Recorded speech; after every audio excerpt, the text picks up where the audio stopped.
आप सभी पत्रकार बंधुओं का, आप भी लोकतंत्र का चौथा स्तंभ हैं और देश में जिस तरह के हालात बने हुए हैं, पिछले 2 प्लान से भारतीय जनता पार्टी का शासन देश में चला हुआ है। आप लोगों ने हरियाणा प्रदेश के अंदर भी भाजपा जजपा गठबंधन की सरकार देखी है। इस केंद्र एवं प्रदेश की सरकार की गलत नीतियों के कारण आज प्रदेश का किसान, मजदूर, कर्मचारी, छोटा व्यापारी इस सरकार की नीतियों से पूर्ण रूप से परेशान है और देश की जनता ने लंबे समय तक कांग्रेस का शासन देखा है। जिस तरह से कांग्रेस बंदरबाट करती रही, उसी नीति को आगे बढ़ाते हुए धन्ना सेठों और उद्योगपतियों के इशारे के ऊपर देश के गिरवी रखने का काम भारतीय जनता पार्टी ने उद्योगपतियों के हाथों में किया है। तो इस कड़ी में इस देश के अंदर एकमात्र ऑप्शन बचता है, वो बहुजन समाज पार्टी और राष्ट्रीय अध्यक्ष परम आदरणीय बहन कुमारी मायावती जी। तो सर्व समाज के लोगों से अपील है आप सभी के चैनल के माध्यम से कि इस बार आप कांग्रेस और बीजेपी को छोड़ करके बहुजन समाज पार्टी को चुनने का काम करें। तो किस तरह से फाइट की जाएगी सर लोकसभा चुनाव में? क्या कुछ करना चाहेंगे? मुकाबला किसके साथ मान के चलेगा आपका? देखिए, निश्चित रूप से आज इस देश के अंदर आज 2 तरह की गठबंधन की बात हो रही है। जो भारतीय जनता पार्टी ये कहती है कि अब की बार 400 पार, वैसे तो 2 चरण के चुनाव के बाद माननीय प्रधानमंत्री श्री नरेंद्र मोदी जी ने 400 पार का नारा देना बंद कर दिया है। अब जो रैलियां वो कर रहे हैं और जहां कांग्रेस की जहां बात है, जो गठबंधन के इंडी गठबंधन के नाम से जो चुनाव लड़ रहे हैं, अब इस देश के अंदर इन परिस्थितियों में इस सरकार के खिलाफ अगर अकेला चलने की किसी में हिम्मत है और इस सरकार को चुनौती देने की किसी में हिम्मत है तो बहुजन समाज पार्टी की राष्ट्रीय अध्यक्ष परम आदरणीय बहन कुमारी मायावती जी में वो हिम्मत है और बहुजन समाज पार्टी का सीधा मुकाबला इस देश के अंदर भारतीय जनता पार्टी के साथ। जी, एक बहुजन समाज पार्टी के संस्थापक थे काशीराम जी, उनके समय आपकी पार्टी बहुत बुलंदियों की थी। हरियाणा में आपके एमपी बने, पंजाब के अंदर, उसके बाद आपकी कहीं हमने एमपी बनते आपका डाउनफॉल नजर आया, इसलिए आप क्या कहना चाहते हैं? नहीं, ऐसी कोई बात नहीं है। एमपी ठीक है, हमारे नहीं बने हैं, पर हमारे वोट में कोई इतना ज़्यादा फर्क नहीं आया है। लोग वैसे उतार चढ़ाव पार्टी में आते जाते रहे हैं, गठबंधन की राजनीति रही है, तो उसमें कुछ उतार चढ़ाव आए हैं। बाकी मतलब पार्टी में ऐसी कोई वो बात नहीं है। हमारी पार्टी दिन दुगनी रात चौगनी आज वैसे ही बढ़ रही है। नहीं सर, जब उस सब पार्टियां आपकी तरफ आकर्षित होती थी, इनसे समझौता करके हम सत्ता में, अब वो दौर नजर नहीं आ रहा है। ये नजर अभी भी बहन जी की तरफ सभी के चुनाव है, नजर है।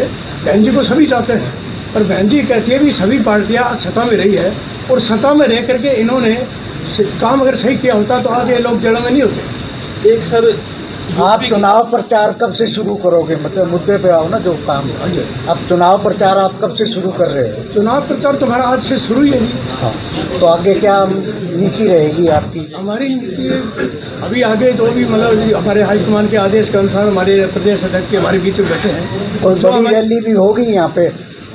हाँ जी, मायावती जी आएंगी? कोई बड़ी रैली का कार्यक्रम है? अगर कोई प्रोग्राम होगा हमारा मायावती जी का जरूर आएगी, मायावती जी भी आएगी।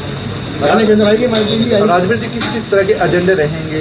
इस देश के सर्व समाज के गरीब, शोषित, वंचित, पीड़ित जो लोग हैं, उनकी एक आवाज़ का नाम बहुजन समाज पार्टी है और बहुजन समाज पार्टी इस देश के अंदर सत्ता परिवर्तन के साथ साथ में व्यवस्था परिवर्तन की लड़ाई लड़ रही है। जो लोग इस देश की व्यवस्था ने हाशिए पे धकेल दिए थे, उनकी लड़ाई लड़ने का काम आदरणीय बहन कुमारी मायावती जी समय समय पे करती हैं। और रही बात गठबंधन की, बहुजन समाज पार्टी राष्ट्रीय पार्टी है और राजनीति में उतार चढ़ाव आते जाते रहते हैं। आज जो लोगों ने 10 साल तक इस देश में राज किया, कभी उनके 2 सीट होती थी, 1967 में उनकी 1 भी सीट नहीं होती थी। आप लोगों ने पूर्व प्रधानमंत्री श्रीमती इंदिरा गांधी जी का भी दौर देखा है, जब उनके खिलाफ लहर बनी और देश की जनता जब जो लोकतंत्र को बचाने के लिए खड़ी हुई तो उनका कोई नाम लेने वाला उनकी पार्टी का नहीं बचा था। इसलिए बहुजन समाज पार्टी के पास गठबंधन के लिए लोग स्वयं चल के आते हैं। बहुजन समाज पार्टी की नेता आदरणीय बहन कुमारी मायावती जी का अपने कार्यकर्ताओं को और सर्व समाज के लोगों को विशेष रूप से ये कहना है कि इस देश के अंदर कांग्रेस और बीजेपी को छोड़ करके पूरे देश भर के अंदर बहुजन समाज पार्टी का ऐसा इस देश के अंदर कोई भी बूथ नहीं है, ऐसा कोई भी गांव नहीं है, ऐसा कोई भी क्षेत्र नहीं है जहां बहुजन समाज पार्टी का कार्यकर्ता ना हो। अगर ये तमाम विपक्षी गठबंधन के लोग ये चाहें कि बहुजन समाज पार्टी की नेता आदरणीय बहन कुमारी मायावती जी अपने विचारधारा और सिद्धांतों को छोड़ करके किसी गठबंधन का हिस्सा बने, तो बहुजन समाज पार्टी की राष्ट्रीय नेता परम आदरणीय बहन कुमारी मायावती जी को ये बात कतई भी मंजूर नहीं है। एक बसपा सुप्रीमो मायावती पर भ्रष्टाचार के भी आरोप लगे, उन्होंने मूर्तियां भी लगाई अपने पर, वो भाजपा सरकार के साथ समर्थन देने पे उनके बाद अब कोई कार्रवाई नहीं हुई, इस पर आप देखिए, आपकी जानकारी के लिए मैं कहना चाहता हूँ, पिछले 2 प्लान से बहुजन समाज पार्टी का न तो बाहर से और न अंदर से किसी भी तरीके से भाजपा को समर्थन हमारा नहीं रहा। बहुजन समाज पार्टी की राष्ट्रीय अध्यक्ष परम आदरणीय बहन कुमारी मायावती जी ने इस तानाशाह सरकार की नीतियों के खिलाफ, जो सरकार देश में लोकतंत्र का गला घोटने का काम करती रही है, उनको चुनौती देने का काम आदरणीय बहन कुमारी मायावती जी ने किया है। रही बात भ्रष्टाचारियों की, जो लोग 15-15 लाख देने की बात करते थे, जो लोग काला धन लेके आने की बात करते थे, लाखों करोड़ों रुपए के लोन उन भ्रष्टाचारियों के माफ कर दिए। और मैं आप सभी पत्रकार बंधुओं के चैनल के माध्यम से मैं बताना चाहता हूं, बहुजन समाज पार्टी की राष्ट्रीय अध्यक्ष परम आदरणीय बहन कुमारी मायावती जी इस देश की एकमात्र ऐसी नेता हैं कि आज़ादी के इतिहास के बाद 100 से ज़्यादा मुकदमे उनके ऊपर दर्ज हुए हैं और माननीय सुप्रीम कोर्ट ने क्लीन चिट दी बाकायदा आदरणीय बहन कुमारी मायावती जी को सभी मुकदमों में।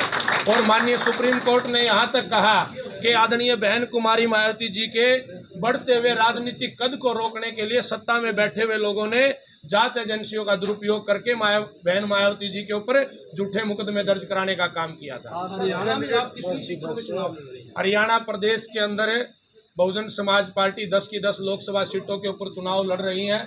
हमने 8 प्रत्याशी अपने पहले घोषित कर दिए थे और 9 में हमारे सिरसा लोकसभा रिजर्व सीट के से जो प्रत्याशी हैं वो सम्मानित लीलूराम आसाखेड़ा जी, जिनको पूरे हरियाणा प्रदेश के अंदर जिनका नाम बहुजन समाज पार्टी के कार्यकर्ता एक बड़ा सम्मान से लेते हैं। और आप वैसे भी अगर आप लोगों का सहयोग रहा, आप लोग इनकी जीवन की जर्नी देखोगे किस